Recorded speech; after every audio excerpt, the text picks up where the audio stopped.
Réveille-toi, réveille-toi. Jésus, Jésus revient bientôt. Réveille-toi, réveille-toi. Jésus, Jésus revient bientôt. Il revient bientôt. Aujourd'hui, notre thème, c'est remettons le Seigneur Jésus-Christ à sa place. Le thème, c'est remettons le Seigneur Jésus-Christ à sa place. Pouvez-vous vous tenir debout, s'il vous plaît? Voici Jésus vint à leur rencontre et dit, je vous salue. Elle s'approchait pour le saisir ses pieds et se prosterna devant lui. Et d'autres versions disent qui le renda hommage. D'autres versions disent qu'ils l'adorèrent. On va prendre aussi Apocalypse, le chapitre 2, le verset 4 à 5. Mais ce que j'ai contre toi, c'est que tu as abandonné ton premier amour. Souviens-toi dont tu es tombé, répands-toi et pratique tes premières œuvres. Sinon, je viendrai à toi, j'ôterai ton chandelier de sa place, à moins que tu ne te répandes. Vous pouvez vous asseoir. Seigneur Jésus-Christ, nous te bénissons et nous te rendrons gloire, Père éternel, pour ce premier culte, mon Dieu, mon roi. Pour ce moment, mon Dieu, mon roi, que nous nous réunissons encore, Père éternel, pour chercher ta face. Dans plusieurs de tes principes, on voit lorsque tu étais à Gethsemane et ton temps pour servir d'expiation pour ce monde était venu, tu avais reproché à tes apôtres de ne pas prier assez, Seigneur. Et tu avais dit dans ta parole, priez sans cesse parce que vous ne savez pas lorsque le Maître reviendra. Seigneur, c'est pourquoi nous nous réunissons aujourd'hui pour prier, pour chercher ta face, pour nous approcher de toi, Seigneur, et pour aller de gloire en gloire, pour arriver jusqu'à arriver à l'image parfaite de Christ. Alors sois loué, sois béni, Seigneur, sois au milieu de nous, Seigneur, contrôle toutes choses, Père éternel. Seigneur, donne-nous ta sagesse, parce que nous sommes venus ici, nous avons quitté nos maisons pour entendre celui qui est plus grand que Salomon. Alors nous te bénissons et nous te glorifions au nom de Jésus-Christ. Amen. Mon thème d'aujourd'hui, remettons Jésus-Christ à sa place. Et j'ai pris l'écriture de Matthieu 28, le verset 9, pour vous montrer qu'après la résurrection de Jésus, Jésus était le centre des croyants de l'église de Jérusalem. Aujourd'hui, dans l'âge de Laodicée que nous sommes, nous avons mis le Seigneur Jésus-Christ dehors. La Bible déclare que le Seigneur est à l'extérieur, il est en train de frapper. Comment se fait-il, lui qui est au milieu du chandelier, il se retrouve à être dehors? Et ce thème, il est important pour nous, sachant que cette vision vient à peine de commencer, de partir sur le même fondement que les apôtres, de mettre le Seigneur Jésus-Christ à sa place. Dans Jean 3, il dit, sans moi, vous ne pouvez rien faire. Et aujourd'hui, il y a une grande crise qui se passe dans des visions, dans les églises. Pourquoi? Parce qu'on a mis le Seigneur Jésus-Christ à l'extérieur. Et s'il n'est pas au milieu de nous, qui est à sa place? Les pasteurs ont pris la place du Seigneur. Les apôtres ont pris la place du Seigneur. Les docteurs, les évangélistes ont pris la place du Seigneur. Aujourd'hui, il y a très peu de hommes comme Jean-Baptiste qui peuvent dire, il faut que moi, je m'abaisse pour que lui puisse croître. On ne veut plus de gens qui présentent Christ. Même le peuple de Dieu, ils sont animés par les ailes et le même esprit qui animait le peuple d'Israël lorsqu'il est sorti de l'Égypte, à vouloir bâtir un veau d'or, à vouloir bâtir un Dieu qui voit, à la milieu d'eux sur le mont Sinaï. Frères et sœurs, remettons le Seigneur à sa place. Nous sommes ici en tant qu'intercesseurs. Nous sommes ici en tant que des personnes qui doivent prier pour que le Seigneur puisse changer les choses dans cette nation, dans cette ville. Mais la première chose à faire, c'est que nous remettons le Seigneur à sa place. Après sa mort, il y avait un trou. Jésus n'était plus avec ses apôtres. Les apôtres étaient perdus, dissipés. Et la prophétie disait, frappons le berger pour que toute la meute puisse être dispersée. Aujourd'hui, il y a tant de divisions, il y a tant de séparations. Pourquoi? Parce que le berger n'y est pas. Jean, qui était berger d'Éphèse, lorsque l'apôtre Paul est parti, Jean, dans Jean 3, il reconnaît qu'il y a un souverain berger. Vos bergers, ils ne vous protègent pas vos âmes. Parce que vos bergers, quand ils dorment, ils ne surveillent pas sur vous. Ils ne veillent pas sur vous.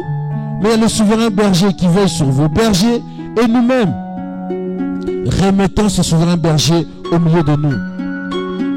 Il n'y a plus de puissance dans nos églises. Il n'y a plus de puissance dans nos églises. Nous sommes devenus forts avec des citations. Nous sommes devenus forts à citer la Bible. Nous sommes devenus forts avec la théologie. Nous sommes devenus forts avec tout ça pour remplacer la présence de Dieu.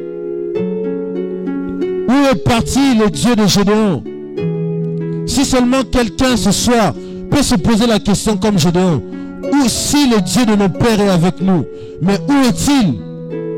Où sont donc les miracles? Où sont donc les prodiges? Où sont donc les rassemblements de personnes? Où est donc la gloire qui marchait avec nos pères? Nos pères apostoliques. Ils ont tout fait pour garder Christ au milieu d'eux. Alors que cet esprit aussi commençait à s'accaparer des chrétiens de Corinthe, à se rassembler, à commencer à dire, moi je suis d'Apollos, moi je suis de Paul, moi je suis de Céphas. Paul a arrêté cette histoire parce que Paul savait que ça, le fait de chercher à s'identifier à un homme, c'est la ramener l'apostasie. Paul les a écrits, il a dit qui est Apollos, qui est Paul, qui est Céphas. L'un a planté, l'autre a arrosé. Mais c'est Dieu qui fait croître, frère. C'est Dieu qui fait croître. Peut-être, frère, d'aujourd'hui, il est en train de planter dans vos vies quelque chose, une semence. Peut-être un autre viendra pour arroser. Mais si c'est lui qui ne fait pas croître, la semence ne sortira jamais. Nous voulons celui qui fait croître. Nous voulons grandir. L'apôtre Paul dit, au lieu d'être là comme des bébés, au lieu d'être des maîtres, vous êtes encore des bébés spirituels. À vous débattre. Moi je suis de telle église. Moi je suis de tel mouvement. Moi je suis de telle dénomination. N'est-ce pas qu'il y a un seul corps de Christ? Remettons le Seigneur Jésus-Christ à sa place. Et plusieurs églises aujourd'hui, et ceux qui se disent prédicateurs, ils ont remplacé le Seigneur par la théologie. Ils ont remplacé le Seigneur par leur diplôme. Ils ont remplacé le Seigneur comme les pharisiens, j'aimerais dire, qui se réunissaient non au nom du Seigneur, ils se réunissaient au nom de leur tradition. Alors que la parole était là, le Dieu de leur père était là, ils n'ont pas voulu de lui. Ils ont voulu de leur religion. Ils avaient leur credo. Ils avaient leur façon de parler. Ils avaient leur façon de penser. Ils sont là, ils viennent vers Jésus. Pourquoi tes disciples ne respectent pas la loi de la tradition de nos pères? Et Jésus leur dit, et vous, pourquoi vous ne respectez pas le commandement de Dieu? Aujourd'hui, lorsque tu reprends quelqu'un, une femme qui prêche, il te dit, pourquoi tu ne respectes pas le credo de notre église? Et moi, je leur réponds, et vous, pourquoi vous ne respectez pas la parole de Dieu? La Trinité, une doctrine purement inventée par l'Église catholique. Et lorsqu'on riposte contre ça, contre ce credo, que cela n'est pas écrit dans la Bible, il dit, mais comment, toi, un jeune homme, tu ne peux pas respecter ce qui a été écrit il y a longtemps? La Bible déclare, notre foi est bâtie sur la doctrine des apôtres et des prophètes de Christ. Notre foi n'est pas bâtie sur un pasteur. Notre foi n'est pas bâtie sur un apôtre ou un prophète. L'apôtre Paul dit dans Galates 1, le verset 8, quiconque vous enseigne un autre évangile que nous ne vous avons pas prêché, qu'il soit maudit. Comme les pharisiens aujourd'hui, ils se moquent de la loi de Christ. Comme les pharisiens se moquaient de la loi de Moïse. Ils ont ôté Dieu au milieu d'eux, mais ils ne se rendent même pas compte. Il n'y a plus de vie. Des tombeaux blanchis. Scribes et pharisiens hypocrites. Ils connaissent la Bible par cœur. Ils peuvent vous la réciter. Mais ils ne savent pas que la loi tue. C'est l'esprit vivifie. Ce n'est pas tes diplômes à Harvard, tes diplômes en théologie, en grec que tu as eu, peut donner la vie à quelqu'un. Mais c'est lorsque l'esprit vient, il vivifie cette parole. Et ça devient une parole parlée. Et ça peut donner la vie à quelqu'un.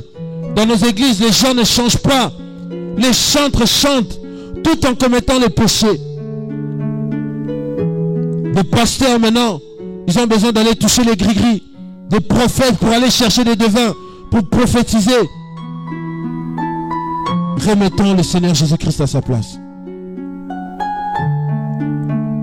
Le berger n'est pas là. Et les loups se sont introduits. Et ils n'arrêtent de dévorer les brebis chaque jour. Comment on explique ça? Que les gens viennent dans nos églises, les personnes ne sont pas délivrées. Comment on explique ça?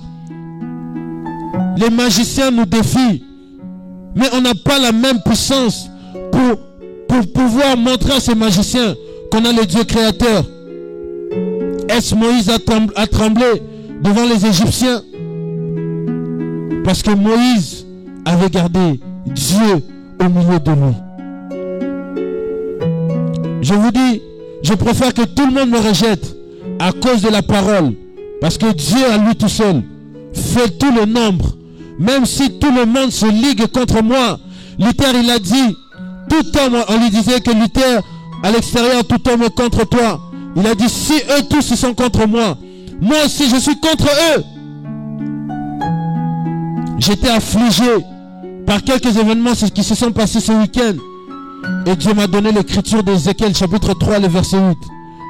Il m'a dit, j'endurcis ton front pour que tu puisses te poser à leur front. Fils de l'homme, j'endurcirai ton front comme celui du diamant.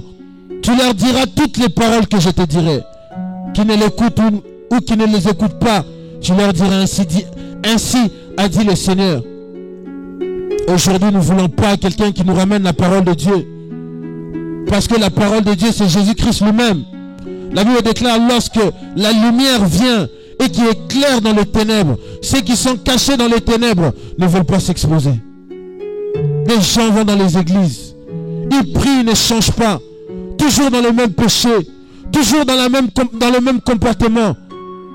Et le pasteur, non. Que faire de voir les brebis n'évoluent pas? Ils pensent à l'argent. Ils pensent aux richesses.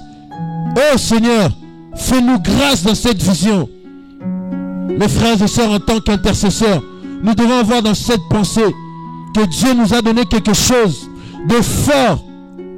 Et les faux prophètes ou des prophètes déchus dont un roi en parle, ils sont là en voyant que le jeune prophète a encore la parole de Dieu et qui respecte toutes les paroles que Dieu lui a dit.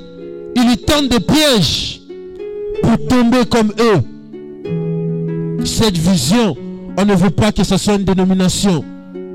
On ne veut pas que ce soit un mouvement religieux.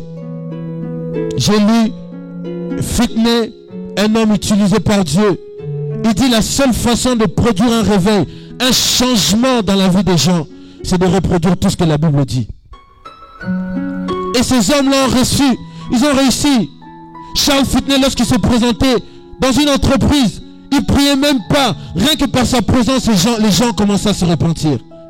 Ils ont commencé à pleurer sur leurs péchés. Comment on explique ça aujourd'hui? Les pasteurs nous prêchent les choses qui sont agréables aux oreilles. Ils nous prêchent ce qu'on veut entendre. Ils nous donnent le veau d'or et on est content. Mais gloire soit rendue à Jésus-Christ. Qu'il y a une minorité qui va se mettre derrière Moïse. Lorsque Moïse descend avec les tables de la loi, il dit ceux qui veulent encore servir l'Éternel, qui viennent auprès de moi. Tous les Lévites se sont approchés de Moïse. Et la Bible déclare que 3000 personnes ont été tuées ce jour-là. Les salaires du péché, c'est la mort. N'est-ce pas que le Seigneur a dit, un peu de levain fait lever toute la pâte. Le pain de vie est descendu. Mais on veut rajouter les credos. On veut rajouter les interprétations. On veut rajouter la culture. On veut rajouter nos pensées. Alors que le pain de vie est descendu. Vos pères ont mangé de la manne et ils sont morts. Mais le pain de vie est descendu afin de donner la vie en abondance. Les pasteurs impuissants. Oh Seigneur, que tu nous épargnes de ça. Des signes et des prodiges. Les gens ne croient plus en ça. Parce qu'ils ont remplacé la parole de Dieu par la théologie. Les théologiens ils disent non, le temps des miracles est passé. C'était au temps des apôtres. Cela n'existe plus. Mais Jésus-Christ a dit, les choses que j'ai faites, vous aussi vous les ferez. Marc 16 fonctionne jusqu'aujourd'hui. Voici les signes qui accompagneront toutes les personnes qui ont cru en moi. Ils chasseront les démons. Ils prieront pour les malades. Mais où sont ces signes? Comme Gédéon, je viens poser la question à quelqu'un. Si Dieu est avec nous, où sont dans les signes et les prodiges? J'aimerais que dans ce cadre de choses qu'on veut faire, qu'on ne vient pas faire des choses par la chair, parce que nous nous disons nous sommes jeunes. La plupart ne dépassent même pas 25 ans ici. Mais sachez-le, alors que les vieux prophètes, ils étaient déçus, Dieu s'est cherché les jeunes gens. La Bible dit que Dieu a envoyé un jeune prophète. Et la Bible dit que toute parole est inspirée pour enseigner. Que cela nous enseigne comment où ces jeunes prophètes étaient tombés. Parce qu'ils n'avaient pas respecté la parole que Dieu leur avait adressée. Il y aura des gens qui viendront nous proposer. On va vous aider. Associez-vous avec nous. Faisons ceci et cela. C'est la manière de vieux prophètes. Ils vont te dire, oui, moi aussi je sers le Seigneur. Viens manger. Alors que l'Éternel, tu as dit, tu ne mangeras chez personne. Tu ne retourneras pas dans le même chemin. L'obéissance vaut mieux que le sacrifice. Mes frères et sœurs, acceptez d'être rejetés. Le Seigneur a dit, ce qu'on a fait au maître de la maison, on le fera aussi à son serviteur. Quiconque veut marcher avec le Seigneur sera rejeté dans ce monde. Haï, critiqué, calomnié, il manquera la paix sans cesse. Paul il dit, je suis en tribulation pour que vous soyez heureux. On est frappé, on est flagellé. Mais aujourd'hui, les pasteurs vivent en paix. Avec les hommes politiciens, ils sont en paix. Ils sont en paix avec tout le monde. Même si la Bible le déclare, si ça peut être possible, soyez en paix avec tout le monde. Même si Jésus était en paix avec tout le monde, les pharisiens projetaient toujours dans leur cœur de les tuer. Parce que la parole qui prêchait réveillait la conscience des gens. Les gens étaient là. On n'a jamais vu telle chose en Israël. Est-ce qu'on t'a déjà dit, on n'a jamais vu un homme comme toi? Tu es extra. Où sont les jeunes gens comme Daniel à Babylone, qui n'allaient pas se corrompre, qui n'allaient pas boire du vin avec les Babyloniens? Où sont-ils? Où sont-ils? Ces gens avaient gardé Jésus dans leur cœur. Remettons Jésus à l'église, remettons-le. Il est temps de le remettre. Il ne peut pas avoir un réveil surnaturel, sans qu'on puisse avoir Jésus au milieu de nous. Le réveil d'Azusa a commencé lorsque les chrétiens américains ont pris une prise de conscience qu'ils devaient retourner aux Saintes Écritures. Au commencement était la parole était avec Dieu, et la parole est Dieu. Aujourd'hui, les prédicateurs n'ont plus de puissance parce qu'ils n'ont pas Jésus. Ils ont des bacs, des diplômes en doctorat, ils ont plein de diplômes, mais ils n'ont pas Jésus. Ce qui fait, devant un musulman va prendre une écriture, il va dire au Marc 16, ton Dieu à qui tu crois, il t'a dit tu dois faire des signes et des prodiges. Montre-nous. Qu'est-ce que tu reprendras? Jésus a dit, les gens qui ont cru en moi, voyez-vous, aujourd'hui nous sommes incrédules, tout en nous appelant chrétiens. Est-ce que Dieu n'agit plus? Est-ce que la puissance de Dieu a cessé? Est-ce que les grâces de Dieu sont finies? Les grâces de Dieu ne sont pas finies. Les grâces de Dieu ne sont pas finies. Et je vous dis, frères et sœurs, si nous regardons cette ligne de la parole, nous allons impacter cette ville de Lyon.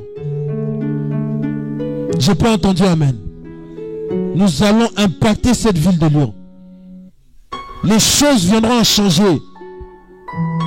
La gloire de Dieu sera tellement forte qu'on va commencer à venir vous chercher.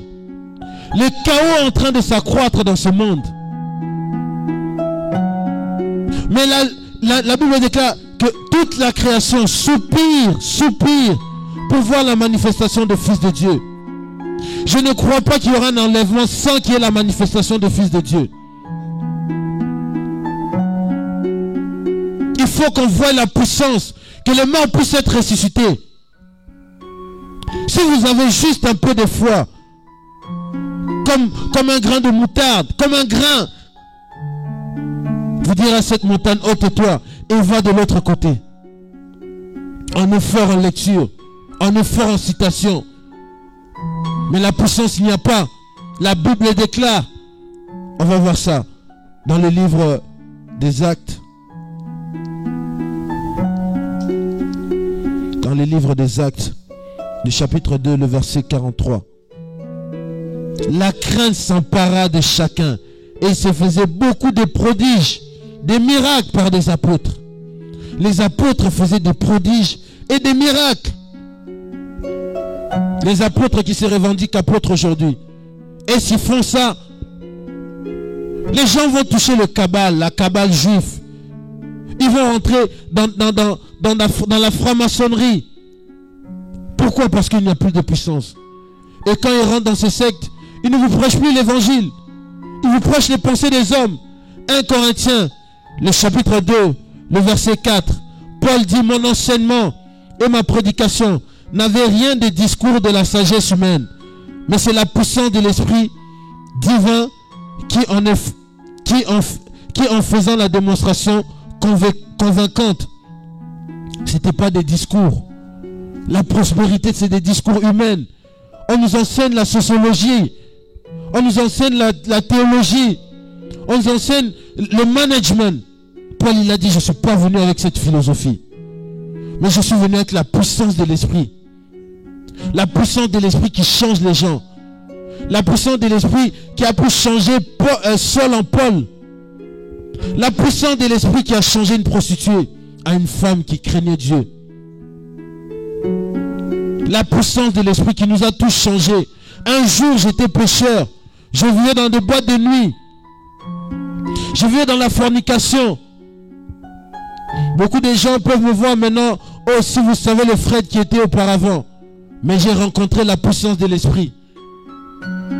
J'allais dans les églises, j'écoutais, j'entendais. Cela ne m'intéressait pas. Même certains prédicateurs, ils savaient que j'avais une copine. Ils ne me reprenaient pas. Et quand j'ai connu l'apôtre, il a commencé à me reprendre.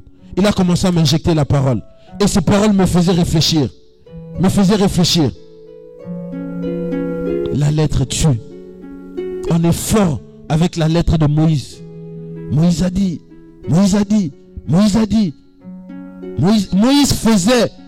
frappait le bâton, la mer s'est déchirée. Moïse transformait le sang, la mer en sang rouge. Moïse frappait l'Égypte avec la mort. Comment saura-t-on que le Dieu de Moïse est le Dieu de Josué s'il ne se manifeste pas? Le Dieu de Moïse, il s'est manifesté avec Josué. Josué a arrêté le soleil. Comment pourrons-nous savoir si le Dieu d'Élie, il est encore là? Élisée, il n'a pas demandé mon Dieu. Il est arrivé devant la mer, il a dit, si le Dieu d'Élie est ici, que ça se déchire. Si vous ne manifestez pas la même puissance que vos pères, ça veut dire que vous n'êtes pas réellement leur fils. Moi, je suis fils de Paul, fils de Pierre, de Jacques, de Jean, et tous les gens qui ont bouleversé le monde. Je ne suis pas fils des Babyloniens. Lorsque je prie, je regarde vers Jérusalem, le royaume des cieux. Je regarde, je prie, Seigneur. Si tu es avec nous, pourquoi tant de souffrance? On nous afflige, Seigneur mon Dieu. Regarde ce que les Philistins nous font, Seigneur. Les Philistins se moquent de nous. Les démons se moquent de nous. Les maris de nuit se moquent de nous. Des femmes de nuit. Même des païens se moquent de nous. Regardez-moi ces chrétiens avec des mini-jupes. Regardez-moi ces chrétiens avec des boîtes de nuit. Ils se moquent de nous. Soyez saints comme votre Père Céleste est saint, pour que les païens puissent rendre la gloire à votre Père Céleste. Quelle image on donne de notre Père? Des boîtes de nuit? Quelle image nous donnons de notre Père? Des mini-jupes, des leggings. Oh peuple de Dieu, remettons le Seigneur Jésus-Christ à sa place. On l'a chassé à cause du monde. On l'a chassé à cause des plaisirs de ce monde. On l'a chassé. On l'a mis à l'extérieur. La Bible déclare: deux hommes ne peuvent pas marcher ensemble sans être d'accord. Une amitié ne peut pas marcher si vous n'arrivez pas à être d'accord. Et on a dit: allez Jésus, je ne veux plus de toi. Toi c'est trop de sainteté. Toi c'est trop de prière. Toi c'est trop de persécution. Toi tout le monde me haït. Tout le monde m'appelle que je suis démodé à cause de toi. J'accepte le monde. Le monde vient dans ma maison. Et Jésus est chassé. Et Jésus commence à errer. Déjà qu'il n'a pas de maison, ni un endroit où poser sa tête. Jésus commence à errer. Qu'est-ce qu'on a fait de Jésus?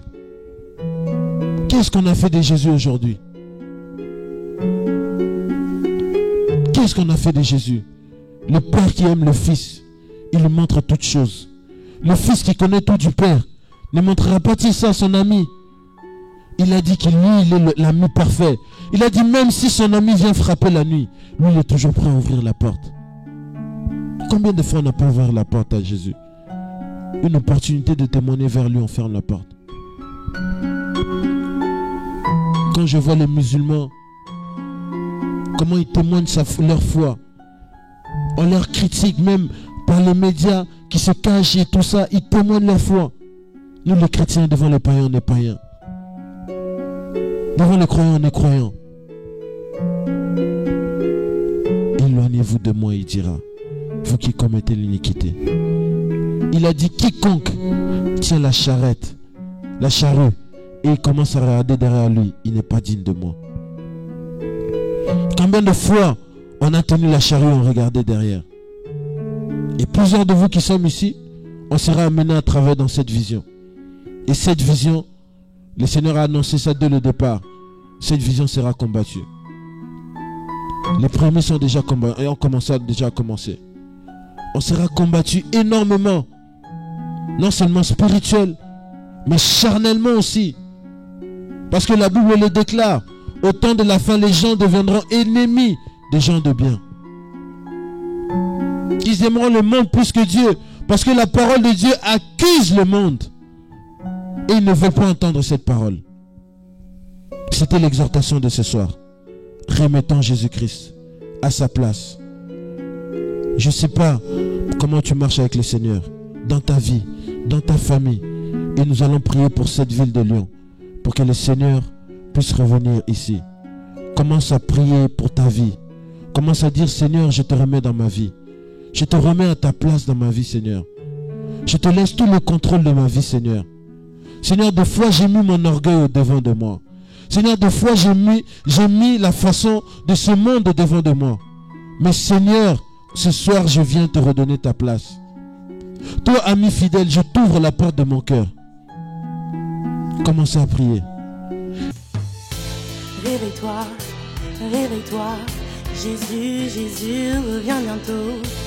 Réveille-toi, réveille-toi. Jésus, Jésus revient bientôt.